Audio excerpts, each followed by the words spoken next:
F. Significación y designio demiúrgico.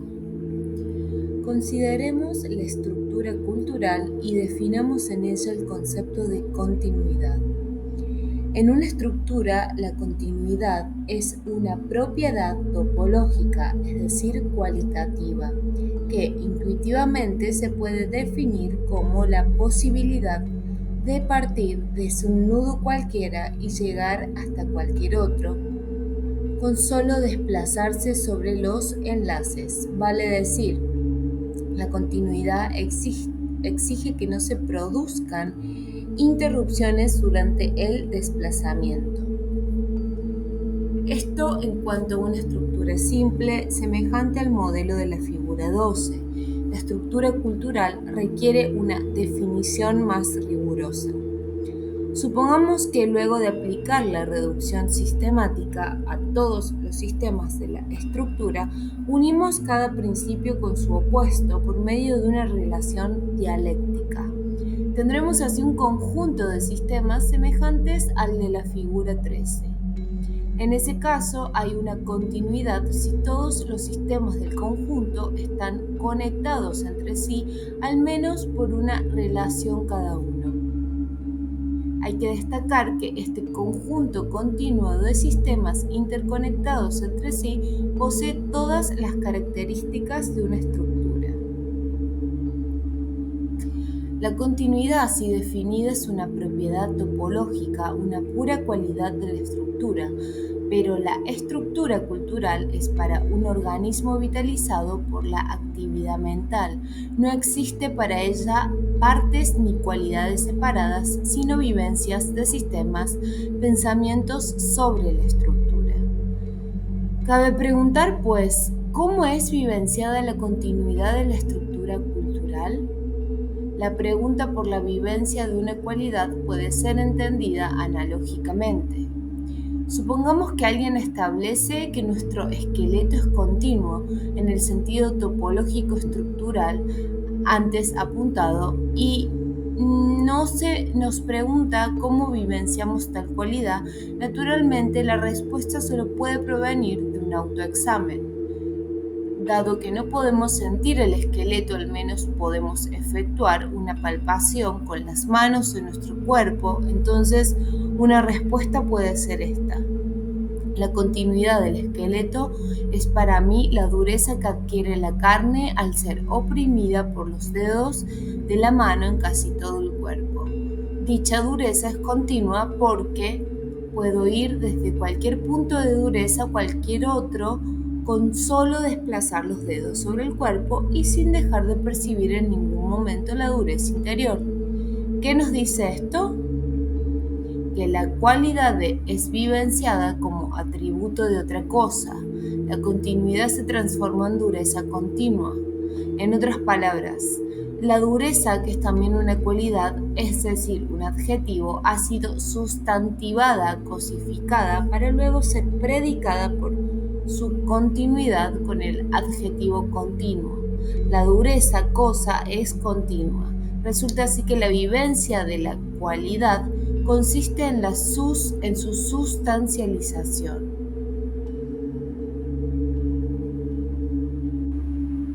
La respuesta es la siguiente.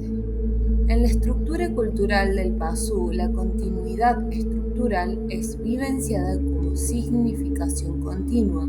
He aquí un concepto de capital importancia. La significación es un continuo, pero justamente por su importancia, este concepto habrá que aclararlo. En primer lugar, hay que distinguir entre significación y significado.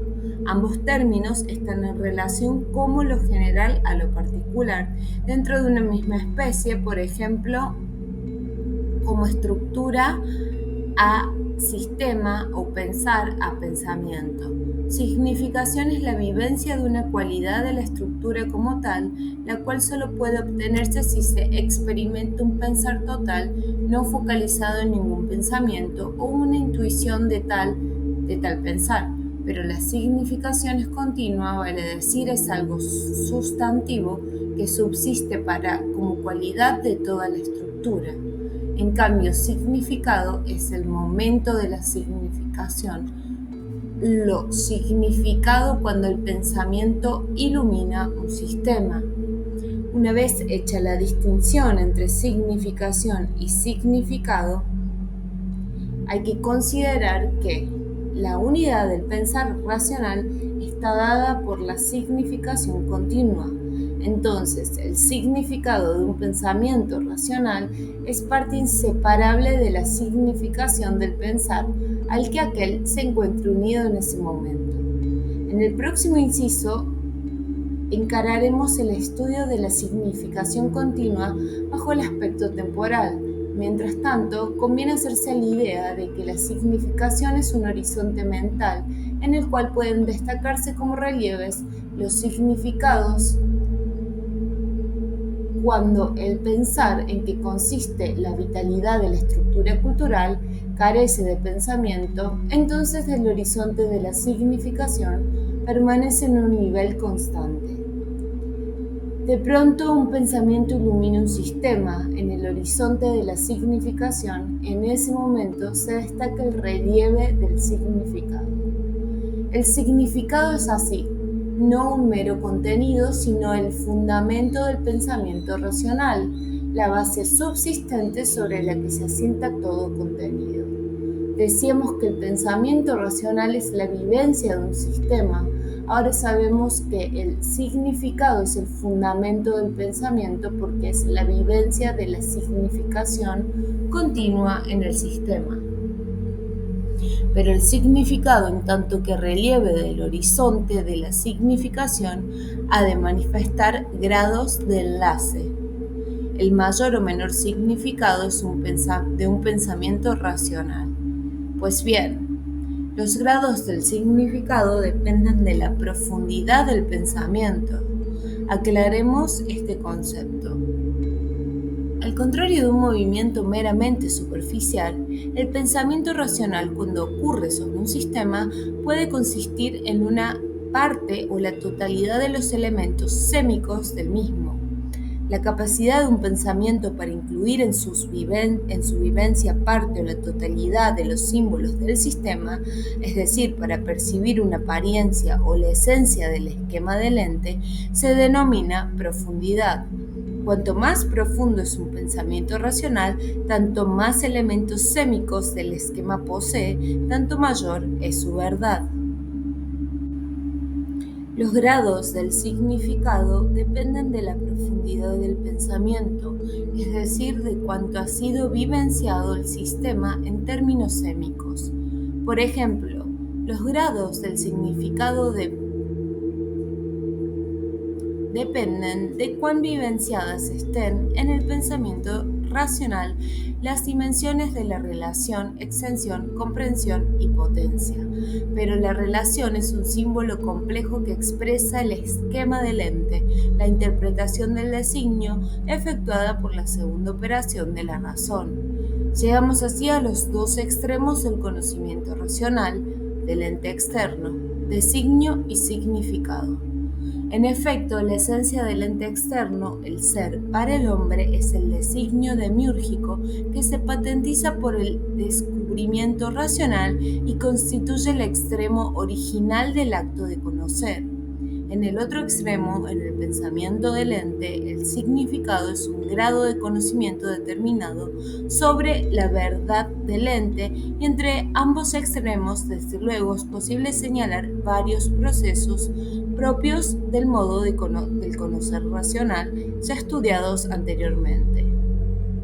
Ente externo, esfera sensorial, primera operación de la razón, designio, segunda operación, esquema o relación, significado del pensamiento del ente.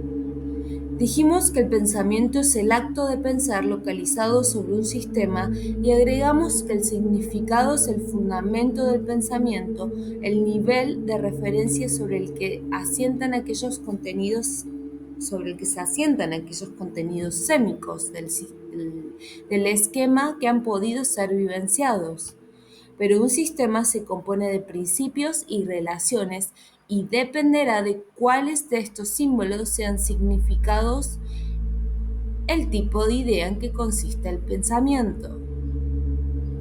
Si el significado se refiere a un principio, entonces el pensamiento consistirá en una idea sin imagen. Si lo significado proviene de una relación, el pensamiento tiene posibilidad de contener una idea con imagen, pero ello dependerá de la potencia activa de la relación, según se explicará en el próximo inciso.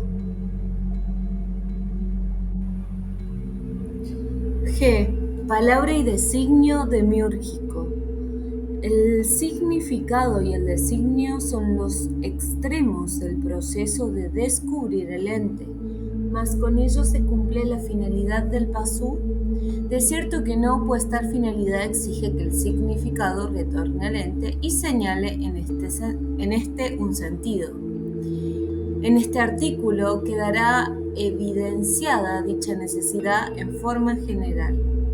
También se fijarán las pautas que determinan el problema, es decir, si el pasú es un ser evolutivo, en qué momento de su desarrollo debemos tomarlo para efectuar las descripciones que muestren indudablemente su finalidad de ser dador de sentido, productor de cultura. El término mental del designio del descubrimiento del ente es entonces el significado. Pero la finalidad del pasú no es solo descubrir los entes, sino poner sentido en los entes para que del seno de los entes emerja la razón del mundo. Esta razón es la que justifica la obra del demiurgo y el objeto de su placer. Es el bien hacia el que debe apuntar la finalidad del pasú, la meta de su destino. Por eso no es suficiente que el designio se revele a la razón del pasú y sea conocido internamente. Es necesario, fundamentalmente necesario, que el descubrimiento se exteriorice, que el esquema del ente atraviese en sentido inverso la esfera sensorial y estalle afuera. Este tránsito inverso y el modo como el significado retorna al ente pone en primer lugar el problema del lenguaje, cuya solución será objeto del próximo artículo. Pero ahora, como ejemplo, supongamos que el significado se expresa por medio de la palabra, del nombre que el pasú reasigna a los entes externos. El estallar afuera del nombre impulsa al ente a gravitar en torno al hombre con sentido propio, transformándose de ente natural en objeto cultural. Con otras palabras, el campo, la esfera de gravitación de los entes de razón es un ámbito específicamente humano denominado cultura. Por ente de razón, desde luego, entendemos aquellos entes cuyo designio se haya estructurado como relación en una estructura cultural, vale decir como esquema o noumeno. Hay que distinguir aquí entre el acto particular de descubrir el designio del ente y el acto colectivo de expresar un concepto correspondiente en los términos de un lenguaje. El descubrimiento es el acto particular propio de la estructura psíquica del pasú. El nombrar al ente, el otorgarle sentido por medio de un signo externo, morfema, ideograma, símbolo, etc., es un acto colectivo cuya forma en general es la de un hecho cultural. Es evidente como postor de sentido, el pasú debe expresar externamente aquel designio que ha sido capaz de descubrir internamente, mas tal expresión carecería de sentido si fuese emitida individualmente, si no se produjese en un marco sociocultural que asegurase su perpetuación. De aquí que el principal objetivo de la sociedad pasú sea sostener el sentido de los entes, es decir, producir cultura. La cultura, entendida como hecho social, depende para su producción y desarrollo de la comunicación colectiva, del ejercicio de lenguajes cuyos signos sean significativos para todos. Los lenguajes, según se verá, provienen de la estructura cultural y esta es producida durante toda la vida por la memoria arquetípica y la razón, es decir, por el cerebro. Por eso cabe advertir que el entendimiento mutuo entre miembros de una misma comunidad cultural no depende tanto de la convención de signos significativos, un lenguaje, como del hecho biológico de que todos los cerebros son estructuralmente semejantes. En otras palabras, es la memoria arquetípica hereditaria similar en todos los miembros de una especie la que posibilita crear estructuras culturales psíquicas análogas que deriven en lenguajes de conceptos comunes. Ahora y en todo lo que sigue es importante no olvidar que estamos estudiando al Pazú en el estado evolutivo que se hallaba cuando se produjo el encadenamiento de los espíritus hiperbóreos. En ese momento, al cabo de una larga historia que aquí omitimos por motivos de brevedad, se había transformado en inequívoco sujeto cultural. Sin embargo, como ya expusimos anteriormente, para llegar a tal estado se había insumido un tiempo tan largo que el desarrollo del plan habría de ser tarde o temprano cancelado, es decir, su futuro como especie solo podría ser la extinción. De ella, según se verá, lo salvó la traición de los Sidas. De cualquier manera, el Pazú poseía en ese entonces los dos elementos básicos de todo productor de cultura: instinto gregario altamente desarrollado y comunicación colectiva mediante un lenguaje. Claro que dicha comunicación era fonética y tan primitiva que el lenguaje se componía de muy pocas voces, es decir, fonemas con significación de raíces. El ejercicio de un lenguaje, por más primitivo que éste sea, implica el hecho de su aprendizaje, y aprender significa tomar algo dado.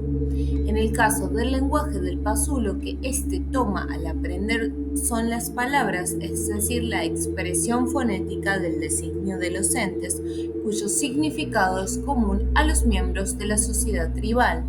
Debemos comprender bien el hecho de la expresión fonética asignadora de sentido antes de continuar el estudio de la estructura cultural. Ante todo, hay que repetir que los entes están designados por el demiurgo desde el comienzo de su existencia y que tal designio constituye la esencia descubierta por la función racional, el ser para el hombre. Por lo tanto, las palabras del lenguaje Pazú no fueron creadas para designar entes, sino que provienen de la interpretación que la función racional efectuó a los designios a priori. Esto quiere decir que las palabras provienen de la estructura cultural, más concretamente de los enlaces o relaciones, o sea, de la interpretación arquetípica estructurada del designio de los entes. Una palabra que nombra un ente ha de reflejar una relación de la estructura cultural, un símbolo complejo, y ha de expresar un significado. Ese significado, inteligible para todos los poseedores del lenguaje, es el sentido del ente el que va a permitir su estructuración externa como objeto cultural. Se equivocaría quien de esto infiriera que con la expresión de la palabra significativa se cumple la finalidad del Pazú. La verdad es que la palabra solo expresa el significado del ente en un lenguaje. La cultura también consiste en multiplicar los lenguajes comunes o colectivos, expandiendo el alcance de la significación de los entes y con ello intensificando el sentido del mundo, afirmando su razón de ser. Esto se entenderá mejor luego de estudiar el próximo artículo, en el cual se da respuesta a las preguntas: ¿qué es un lenguaje y cuál es el origen estructural de los distintos lenguajes?